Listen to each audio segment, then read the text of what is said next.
Salam kerahiman. Kita ketemu lagi ya dengan episode berikut, yaitu tentang pesta kerahiman ilahi bagian kedua. Kita mulai ya dengan doa pembukaan. Dalam nama Bapa dan Putra dan Roh Kudus, amin. Allah Bapa yang maha baik, terima kasih atas rahmat-Mu, penyertaan-Mu dan pemeliharaanmu, sehingga pada hari ini kami semua juga kembali bisa berkumpul untuk membahas bersama-sama tentang pesta kerahiman ilahi. Urapilah kami semua Tuhan, berkati kami agar kami bisa mengikuti pengajaran ini dengan sebaik-baiknya. Kirimkanlah Roh Kudus-Mu Tuhan untuk membimbing kami, membuka mata hati kami agar kami sungguh bisa mengerti dan juga bisa melaksanakannya. Kemuliaan kepada Bapa dan Putra dan Roh Kudus, seperti pada permulaan, sekarang, selalu dan sepanjang segala abad. Amin. Dalam nama Bapa dan Putra dan Roh Kudus. Amin. Ya, kita lanjutan ya, pesta kerahiman ilahi bagian yang kedua. Minggu lalu kita sudah sampai ke nomor 699. 699 itu ternyata terjadi pada tahun 1936. Dan menurut saya sampai saat ini nomor 699 adalah yang paling lengkap bicara tentang pesta kerahiman ilahi. Saya coba ingatkan kembali yang minggu lalu ya.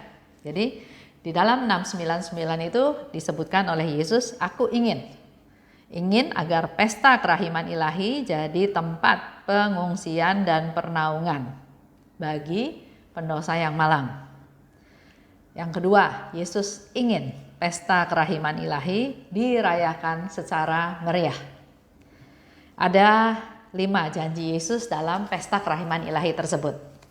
Dalam diary nomor 699. Pada pesta kerahiman, terbukalah lubuk kerahimanku. Kedua, meluap seluruh samudra rahmat pada mereka yang menghampirinya.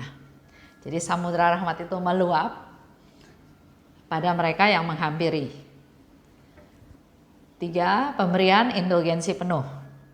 Keempat, pintu bendungan ilahi terbuka. Kelima, Yesus mau kasih konfirmasi bahwa pesta kerahiman ilahi itu berasal dari kedalaman kemesraanku sendiri. Dan yang menjadi tugas kita, yang menjadi harapan Yesus terhadap kita adalah wartakan kerahimanku. Kedua, jangan takut menghampiri Tuhan. Walaupun dosa kita semerah padam, sehitam pekat, sehitam malam, tapi jangan takut menghampiri Tuhan. Begitu pula kita mewartakan kerahiman Tuhan, kita juga mengajak saudara-saudari kita yang lain, khususnya yang berdosa, jangan takut menghampiri Tuhan.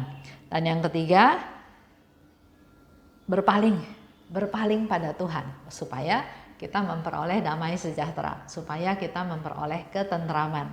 Lanjut ya, masih di tahun 1936. Itu Yesus bicara di diary nomor 742. Kita lihat ya, 742. Di sini juga banyak janji Yesus, tapi saya hanya bahas yang berkaitan dengan pesta kerahiman ilahi. Yesus berkata kepada Suster Faustina, sungguh hari Minggu pertama sesudah Paskah adalah pesta kerahiman ilahi, yang juga harus menjadi hari untuk karya belas kasihan. Aku menuntut penghormatan kepada kerahimanku dengan perayaan yang meriah dan dengan penghormatan terhadap gambar yang sudah dilukis itu. Dengan menggunakan gambar itu, aku akan memberi banyak rahmat kepada jiwa-jiwa. Jadi sekali lagi Yesus katakan, hari Minggu pertama sesudah Paskah adalah pesta kerahiman ilahi. Dan harus juga menjadi hari untuk belas kasihan. Jadi biasanya memang di Paroki Santo Andreas, selain kita merayakan perayaan Ekaristi, Misa Kerahiman Ilahi, setelah itu kita ada acara kumpul pembagian ya seperti baksos atau memberikan kenang-kenangan, memberikan penghargaan atau rasa terima kasih kepada orang-orang yang perlu kita perhatikan. Itu biasanya diadakan di aula kita berikan, yang biasa kita lakukan adalah kita berikan kepada karyawan sekolah, kepada para pegawai yang ada di paroki, yang bersih-bersih, tukang sampah, tukang listrik, semua yang berkaitan dengan kegiatan di paroki. Juga kita biasanya memberikan juga kepada beberapa orang yang memang perlu kita perhatikan lebih khusus. Itu yang dilakukan ya.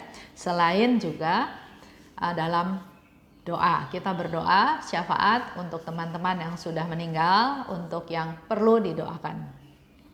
Jadi di hari itu ada karya belas kasihan. Yesus katakan lagi, aku menuntut penghormatan kepada kerahimanku dengan perayaan yang meriah. Jadi perayaan yang meriah itu pertama memang diminta oleh Yesus, dan di sini Yesus jelaskan lagi bahwa aku menuntut penghormatan terhadap gambar yang sudah dilukis itu. Jadi memang gambar itu ditaruh di altar, bisa kelihatan sama semua umat yang hadir, dan kita melakukan penghormatan terhadap gambar tersebut, pemberkatan gambar. Karena dengan menggunakan gambar itu, Yesus bilang ya, aku akan memberi banyak rahmat kepada jiwa-jiwa. Sehingga seperti yang saya katakan minggu lalu, kita membagikan gambar Yesus yang Maha Rahim. Banyak dari antara mereka yang nggak tahu tujuannya ya, tapi hari ini saya pertegas lagi bahwa dengan menggunakan gambar itu, Yesus bilang, aku akan memberi banyak rahmat kepada jiwa-jiwa. Jadi diharap Bapak Ibu para devosan di rumahnya punya gambar kerahiman ilahi. Apakah ditaruh di dinding, apa di ruang makan, apa di ruang doa, atau bahkan ada yang ditaruh di dompet ya. Karena Yesus bilang melalui gambar ini dia akan memberikan banyak rahmat. Nah, kalau kita simpulkan dari pembicaraan minggu lalu, jadi di dalam pesta kerahiman ilahi itu satu yang harus dilakukan adalah ada karya belas kasihan. Kalau di Santo Andreas biasanya kita kumpulkan dananya mulai dari novena hari pertama. Jadi ada kotak kolekte, siapa yang mau sumbang silahkan sumbang. Nah, uang itu terkumpul, kita bagikan dalam bentuk dana, bisa juga atau dalam bentuk barang. Yang kedua, pesta itu harus meriah. Yang ketiga, gambar kerahiman ilahi dihormati, dipublikasikan, ditaruh di altar di dalam gereja. Yang keempat, kita perlu menerima komuni. Dan yang kelima, sebelum pesta kerahiman ilahi, kalau di Krakow pada waktu pesta kerahiman ilahi tahun 2007 waktu saya ke sana, sebelum misa itu ada 100 atau 200 pastor memberikan sakramen tobat. Jadi kami semua menerima dulu sakramen tobat, baru kemudian mengikuti misa perayaan Ekaristi pesta kerahiman ilahi. Kalau di sini kayaknya nggak mungkin ya. Jadi biasanya kalau di paroki saya, pemberian sakramen tobat itu pada waktu masa prapaskah, menjelang Paskah. Ya diharap jangan bikin dosa atau jangan bikin dosa berat, supaya pada waktu satu minggu setelah Paskah kita bisa ikut dalam pesta kerahiman ilahi. Nah, tadi dikatakan juga karya belas kasih ya. Di 742 juga disebutkan karya belas kasih itu Yesus kasih 3 cara. Dalam perbuatan, dalam perkataan, dalam doa. Dan dikatakan juga 3 cara itu tercakup sepenuhnya karya belas kasih. Dan semua itu merupakan bukti kasih-Mu kepadaku yang tak dapat dibantah. Jadi ada orang yang bilang, wah saya nggak bisa, saya nggak ada dana untuk melakukan karya belas kasih. Nggak ada dana, nggak ada materi yang bisa dikasih dalam perbuatan, kita bisa melakukan dalam perkataan. Telepon, menyapa, masih nggak bisa juga, kita bisa lakukan dalam doa. Jadi nggak ada alasan nggak bisa berbelas kasih. Dan Yesus sendiri yang bilang, merupakan bukti kasih-Mu kepadaku yang tak dapat dibantah. Kita lanjut ya, tahun 1937. Tahun 1937 itu Suster Faustina bicara tentang pesta Yesus bicara tentang pesta kerahiman ilahi pada waktu Suster Faustina mengadakan retret. Itu ada di 998. Suster Faustina retret 1 hari, dan di tengah-tengah retret itu dia mendengar suara Yesus seperti ini. Aku sedang memberikan kepada umat manusia harapan terakhir untuk selamat, yakni mengungsilah kepada kerahimanku. Hatiku bersukacita akan pesta kerahiman ilahi ini. Lanjut ya, janji Yesus yang lain. Pada waktu itu Suster Faustina sedang pada hari Suster Faustina melakukan pembaharuan kaul. Di situ Tuhan Yesus juga bilang, aku mau memberikan pengampunan penuh kepada jiwa-jiwa pada pesta kerahiman ilahi. Sebelumnya, pergilah ke pengakuan dosa dan menyambut komuni kudus. Kemudian ia berkata kepadaku, jangan takut akan apapun, aku menyertai engkau. Kerendahan hatimu menarik aku turun dari tahtaku dan aku menyatukan diriku erat-erat denganmu. Itu janji Yesus ya, diingatkan lagi untuk mengingatkan kita semua. Nah, sekarang masuk ke tahun 1938. 1938 kita lihat di 1517. 1517, katakanlah putriku bahwa pesta kerahimanku itu telah muncul dari lubuk hatiku sendiri untuk memberikan penghiburan kepada seluruh dunia. Yesus katakan pada tahun 1938 di diary nomor 1517. Tapi kalau kita lihat kata-katanya, Yesus sudah katakan hal tersebut di tahun 1936 di nomor 699 bahwa pesta kerahimanku ini muncul dari lubuk hatiku sendiri untuk memberikan penghiburan kepada seluruh dunia. Ini pesannya Yesus ya, memberikan penghiburan kepada seluruh dunia. Jadi buat mereka yang susah, yang sedang bermasalah, yang putus asa, yang sendiri, yang terkucil, yang bingung, yang sepertinya tidak punya solusi terhadap masalah yang dihadapi, masalah keluarga, masalah anak, masalah ekonomi, bahkan masalah iman, kepercayaan pun semuanya Tuhan bilang, pesta kerahiman ilahi memberikan penghiburan kepada seluruh dunia. Jadi tidak ada yang dikecualikan. Nah, kalau bicara tentang pesta kerahiman ilahi secara keseluruhan, kita coba lihat, Yesus kan minta ya, diadakan 1 minggu setelah Paskah. Di diary juga disebutkan, Paskah itu seperti bunga, kerahiman itu seperti buah ya. Jadi Paskah itu Yesus bangkit, Paskah ya berkaitan dengan sengsara Yesus, Yesus disalib, wafat dan bangkit. Setelah itu, setelah Yesus bangkit, dia memberikan banyak rahmat kepada kita, yaitu rahmat indulgensi penuh. Diminta lagi sekali lagi, pesta itu dirayakan secara meriah. Itu ada di 699 dan 742. Ketiga, gambar diberkati, ditempatkan di dalam gereja. Jadi buat paroki yang belum ada, buat paroki yang barangkali pastornya juga belum terlalu mensupport, mendukung atau tahu masalah ini, ya tugas kita para devosan untuk menjelaskan atau memberikan informasi kepada para romo. Dan pesan Yesus satu lagi adalah supaya imam khotbah tentang kerahiman ilahi pada pesta kerahiman. Itu diminta ya di 570. Sekarang persiapannya, kalau kita mau melakukan pesta kerahiman ilahi. Ada paroki yang sudah rutin melakukan pesta kerahiman ilahi, tapi ada yang baru mau mulai. Nah, buat yang baru mau mulai, saya mau kasih tahu tentang persiapannya. Kita baca lagi di 796. Yesus menyuruh aku mendaras koronka selama 9 hari sebelum pesta kerahiman ilahi. Doa ini harus dimulai pada hari Jumat Agung. Berkat novena ini, aku akan memberikan segala rahmat yang mungkin diberikan kepada jiwa-jiwa.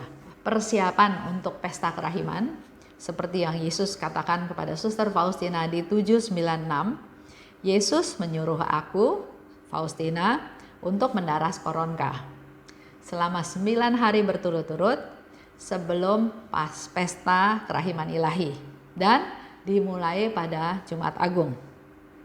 Berkat novena ini, aku akan memberikan segala rahmat yang mungkin diberikan kepada jiwa-jiwa. Jadi kembali lagi Yesus berjanji, Yesus ingin memberikan hadiah, memberikan rahmat berkat kepada jiwa-jiwa. Kalau kita bicara tentang permintaan Yesus 9 hari berturut-turut, kita kenal namanya novena. Novena itu adalah doa pribadi atau bersama-sama yang dilakukan selama 9 hari berturut-turut atau 9 kali. Ada yang novena dilakukan 1 minggu 1 kali, jadi 9 minggu berturut-turut. Ada yang dilakukan 1 bulan 1 kali, jadi 9 bulan berturut-turut. Biasanya orang bikin novena atau melakukan novena itu untuk dapat suatu rahmat khusus atau ada suatu permohonan, ya, permohonan khusus. Orang melakukan novena. Nah, kalau di sini Yesus jelas-jelas bilang, berkat novena kerahiman ilahi yang engkau adakan mulai Jumat Agung, maka aku akan memberikan segala rahmat yang mungkin diberikan kepada jiwa-jiwa. Yesus akan memberikan segala rahmat. Rahmat apa aja, ya, yang mungkin diberikan kepada jiwa-jiwa. Novena itu suatu devosi, jadi nggak ada liturgi resmi, nggak ada urutannya yang seperti apa, itu masing-masing bisa lakukan, ya. Jadi novena itu suatu devosi, jadi tidak ada peraturan resmi dari gereja. Ada yang lakukan sore, malam, ada yang lakukan jam 3, ada yang 1 minggu 1 kali, ya, kalau bukan novena kerahiman ilahi. Tapi yang Yesus minta 9 hari berturut-turut dimulai dari Jumat Agung. Lanjut, ya. Sekarang kita bahas tentang novena. Sedikit bahas tentang novena karena memang novena diminta oleh Yesus untuk dilakukan sebelum pesta kerahiman ilahi. Kita lihat di 12:09. Yesus, engkau andalanku, novena kerahiman ilahi yang diperintahkan Yesus supaya ditulis dan kulaksanakan sebelum pesta kerahiman ilahi. Novena ini dimulai pada Jumat Agung.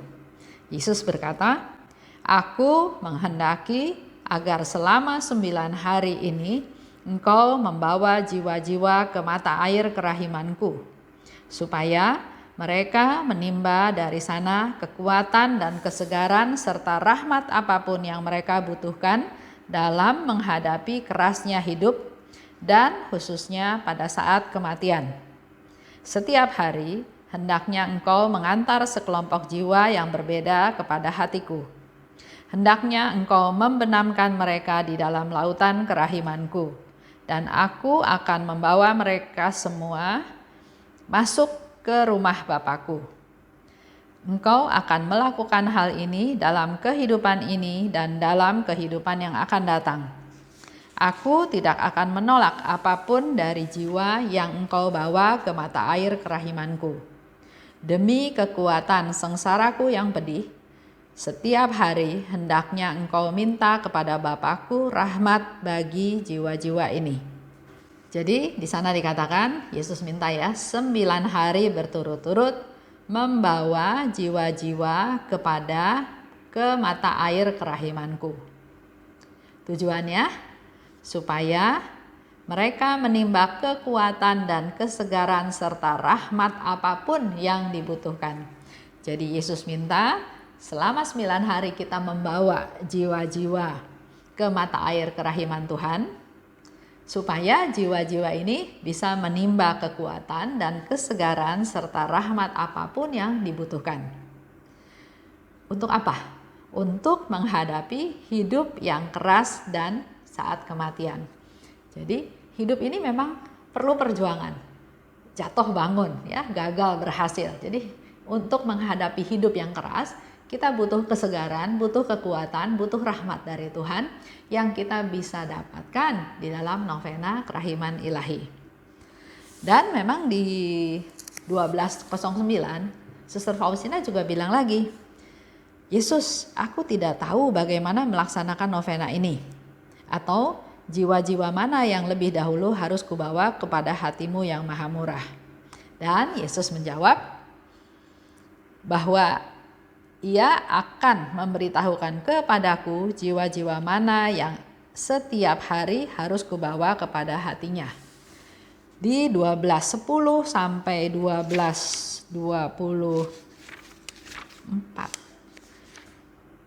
sampai 12:29 ya. Jadi dari 12:10 sampai 12:29 itu tentang novena kerahiman ilahi yang Yesus diktaikan.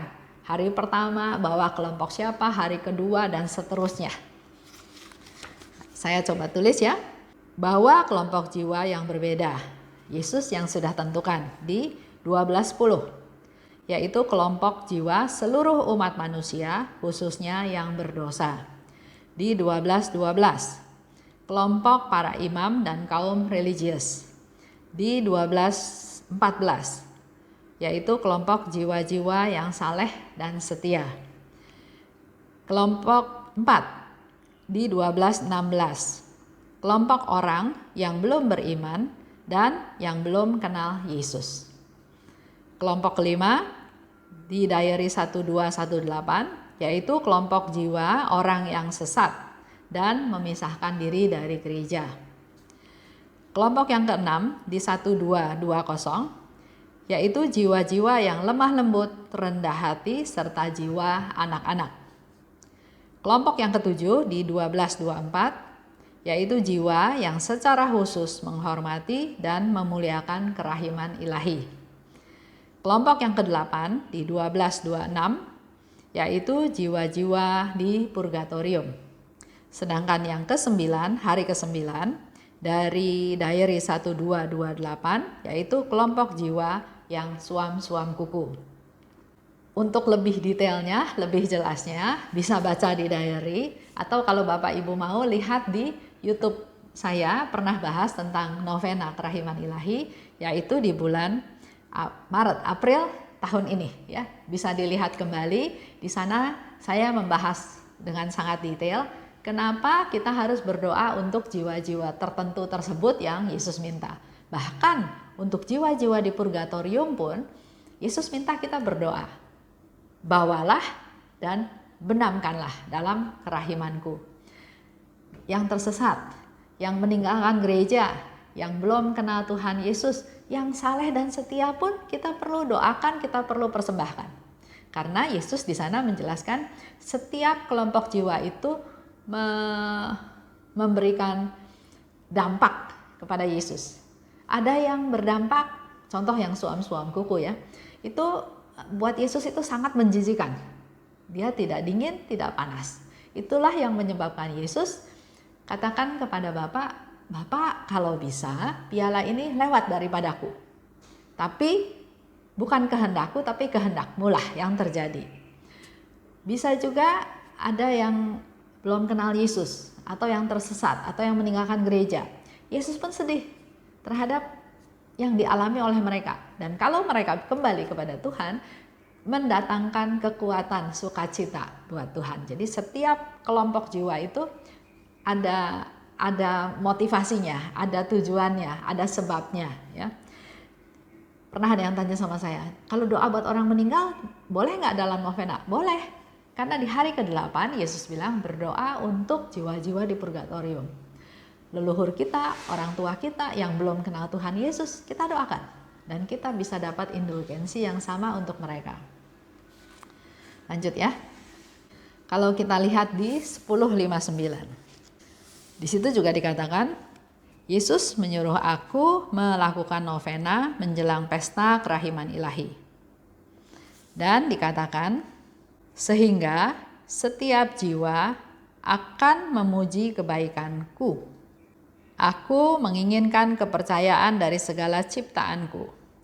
Doronglah jiwa-jiwa untuk menaruh kepercayaan yang besar kepada kerahimanku yang tak terbatas.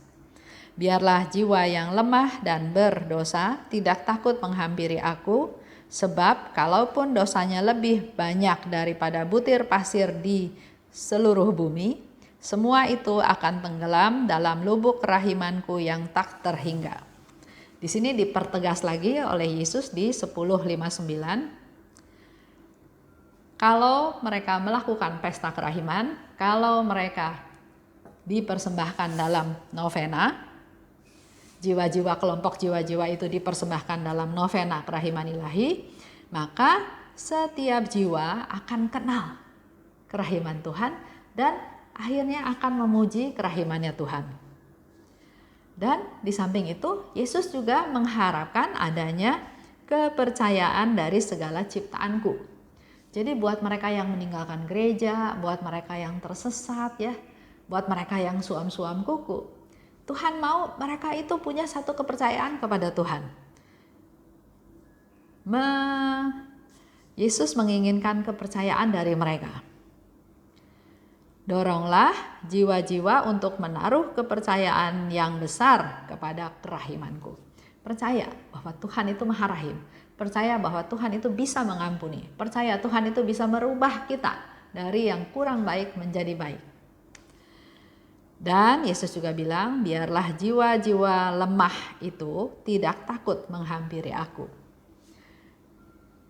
Kita doa ya, kita doa buat mereka, kita dorong mereka supaya mereka makin dekat dengan Tuhan Yesus dan jiwa-jiwa itu akhirnya tidak takut menghampiri Tuhan Yesus. Kita lihat lagi, selalu di dalam novena itu selalu dikatakan bawalah kelompok jiwa-jiwa yang Yesus minta. Dan step kedua adalah selalu benamkanlah mereka dalam lautan kerahimanku. Karena ada dua alasan. Aku akan membawa semua jiwa ini masuk ke rumah Bapakku. Jiwa-jiwa yang kita doakan, yang kita bawa, yang kita benamkan, yang kita persembahkan kepada Tuhan, itu Yesus bilang akan membawa semua jiwa-jiwa tersebut masuk ke rumah Bapakku.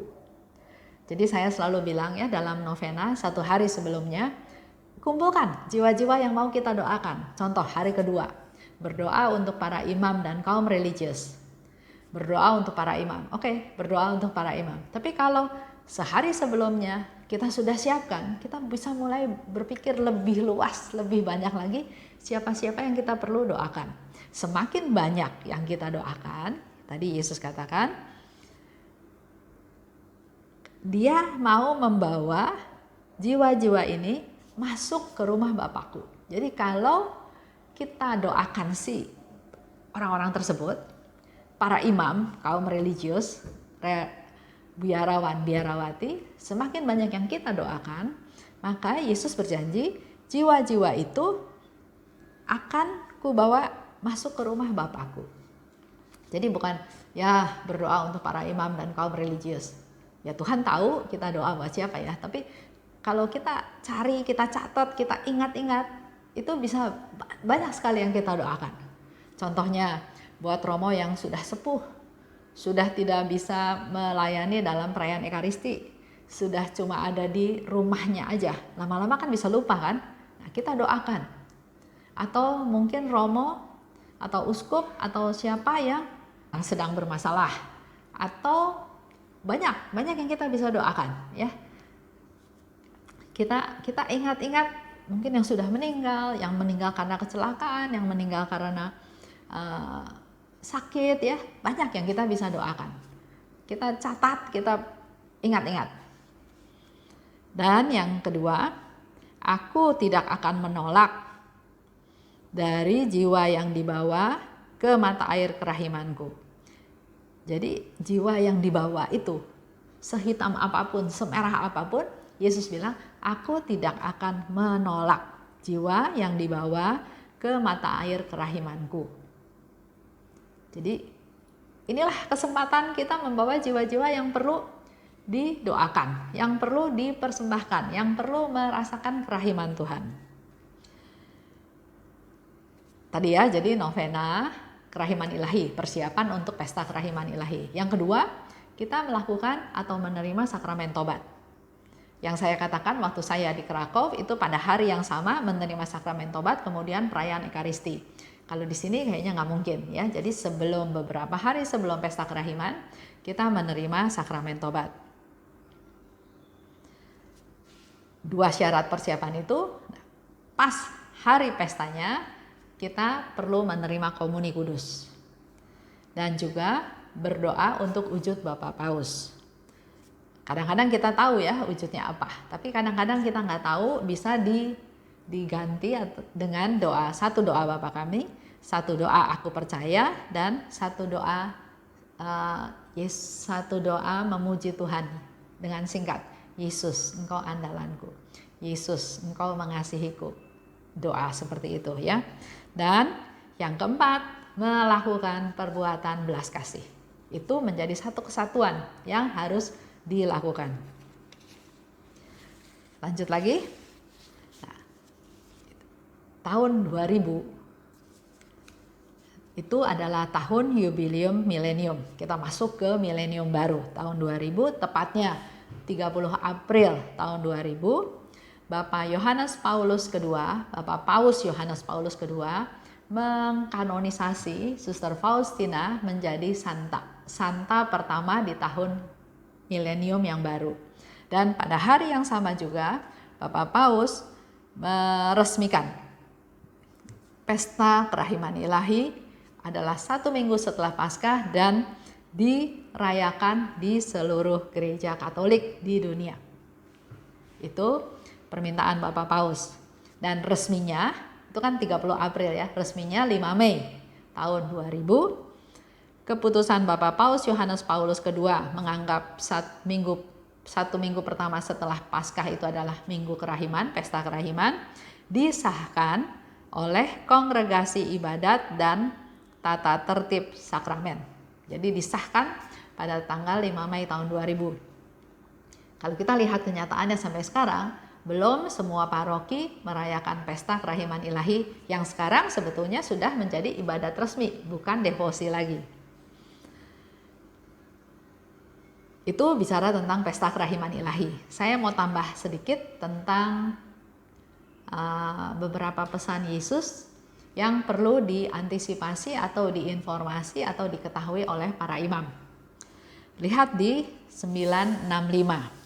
Di sana Yesus katakan, "Aku memberikan harapan terakhir untuk selamat, yakni pesta kerahimanku." Jadi melalui pesta kerahiman, Yesus memberikan harapan terakhir untuk selamat. Pesta kerahiman adalah perayaan Ekaristi yang harus dirayakan secara meriah 1 minggu setelah Paskah. Yang mimpin pastor. Khotbah tentang kerahiman ilahi. Jadi peran pastor di sini sangat penting. Dan Yesus katakan memberikan harapan terakhir untuk selamat di pesta kerahiman ilahi. Jadi peran pastor ini sangat penting. Jadi buat pastor yang belum tahu atau belum mau melaksanakan, ya mungkin kita para devosan perlu banyak berdoa dan lihat kesempatan ada waktu enggak untuk menjelaskan.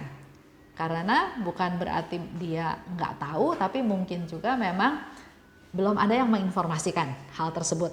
Lihat lagi di 1109. "Aku mau memberikan pengampunan penuh kepada jiwa-jiwa yang pada pesta kerahiman ilahi pergi ke pengakuan dosa dan menyambut komuni."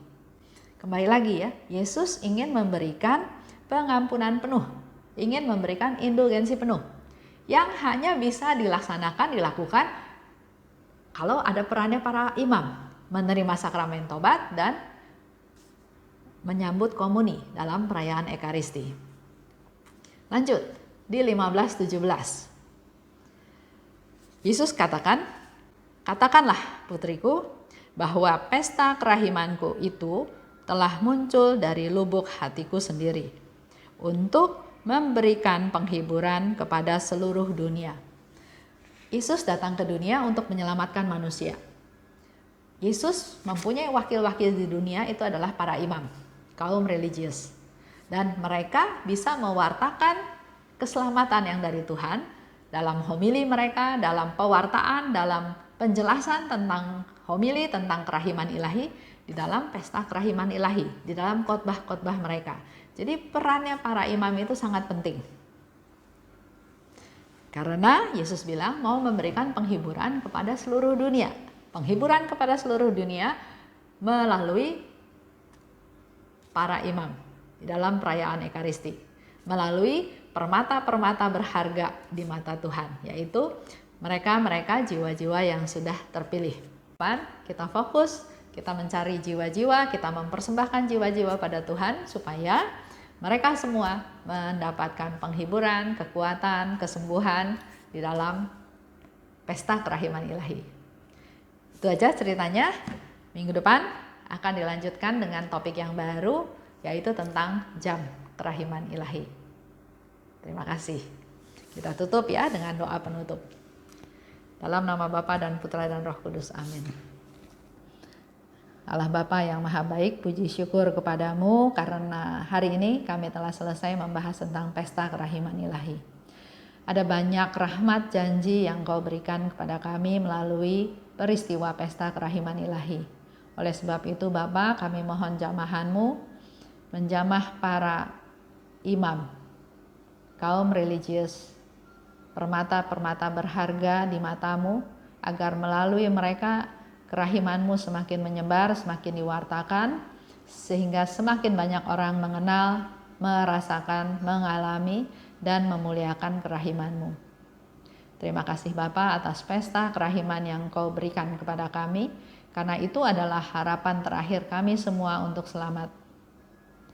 Urapi kami semua Tuhan, agar melalui devosi kepada kerahiman ilahi ini, kami semakin mengenal Allah yang Maha Rahim, dapat mengalami kerahiman-Mu, dan juga mampu untuk membagikan kerahiman-Mu kepada orang-orang di sekitar kami. Kami berdoa Tuhan untuk mereka yang belum mengenal Engkau, untuk yang meninggalkan gereja, untuk yang tersesat, dan juga untuk yang suam-suam kuku dan jiwa-jiwa di purgatorium, agar melalui doa-doa kami mereka juga bisa merasakan penghiburan daripada-Mu dan merasakan kerahiman-Mu. Terima kasih Bapa. Di dalam nama Putra-Mu Tuhan kami Yesus Kristus kami berdoa dan bersyukur. Amin. Dalam nama Bapa dan Putra dan Roh Kudus. Amin.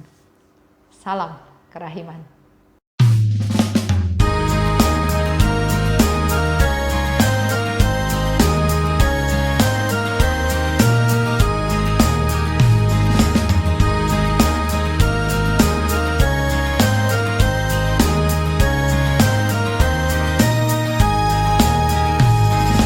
Berbahagialah jiwa yang menyerukan kerahiman Tuhan.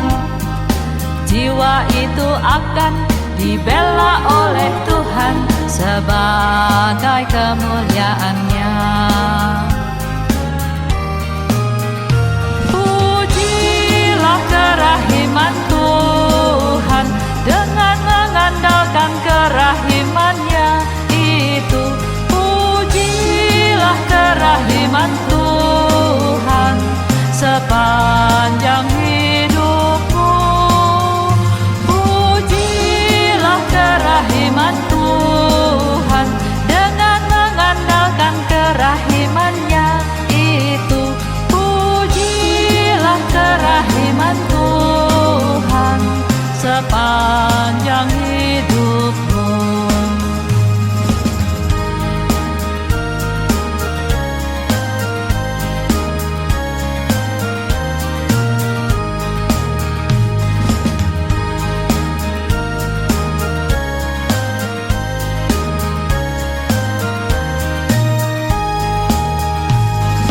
Berbahagialah jiwa yang menyerukan kerahiman Tuhan. Jiwa itu akan dibela oleh Tuhan sebagai kemuliaan-Nya. Pujilah kerahiman Tuhan dengan mengandalkan kerahiman-Nya. Itu pujilah kerahiman Tuhan sepanjang hidupmu. Pujilah kerahiman Tuhan dengan mengandalkan kerahiman-Nya.